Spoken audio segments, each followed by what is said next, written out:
So, I'm pretty sure we are all aware of the gaming company Electronic Arts. EA have just gatecrashed a sale for a company and is going to run the games further into the ground than what the company already did. So, Codemasters, the team that developed the Formula 1 games, Grid, and they also do the Dirt series, they were looking to sell the company to someone else. Take-Two were interested in buying, and they put in a bid, I believe it was around $950 million. Then EA come along, and they absolutely snatch it out of the hands of Take-Two.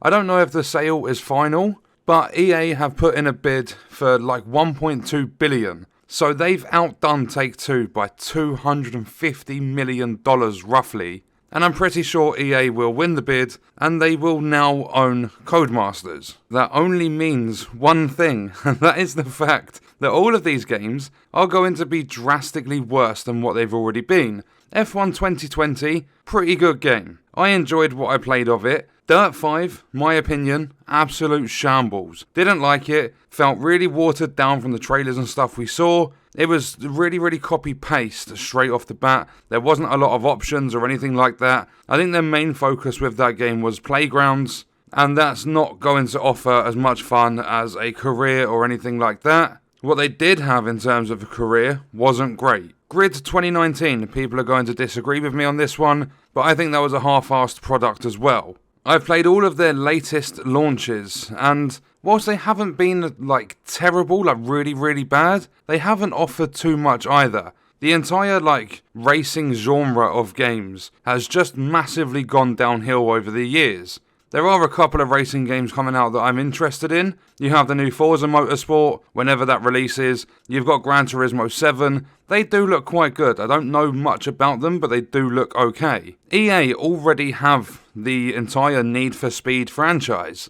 Need for Speed was one of my favourites. Underground 2, the original Most Wanted. I played a few, more recent, just the Need for Speed game and stuff. I played a little bit of Heat as well. But they just don't seem to be as good as they once were, years and years ago, which seems to be the case for a lot of games now. But now that EA are purchasing Codemasters, all of these games that they create are just going to be full of microtransactions, they're going to be half-assed products, and Codemasters is now basically done for because they've put up the sale and let EA bid. EA have won, or they're going to win, or whatever. And we know exactly what EA are like in terms of their sports games, Madden, FIFA. They're exactly the same thing with a roster update to be the only thing that changes every year.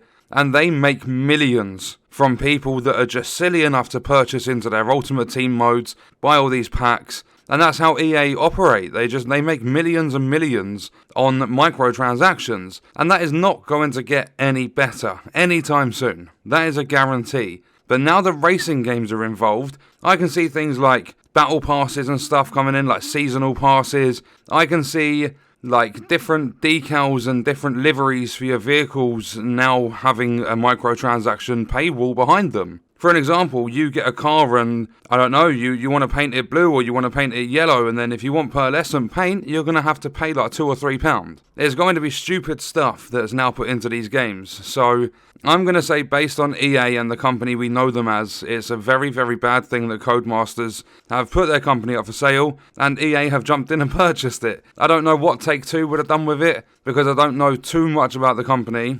I have heard some bad things, but we all know EA, their corporate policies, their microtransaction obsession. Pretty much every single game you play from EA will have some form of microtransactions, and it works. It just seems to work with consumers. You get all these little shiny things put in games and a £4 paywall behind them, and people just spend their money on them. So that is pretty much all I have for this video. I just wanted to bring it to your attention in case you wasn't aware that EA are buying Codemasters, and I don't know, the next Formula 1 game could be an absolute shit show based on what we know of EA. But let me know your thoughts about it in the comments. I will see you in the next video. I hope you guys enjoyed it.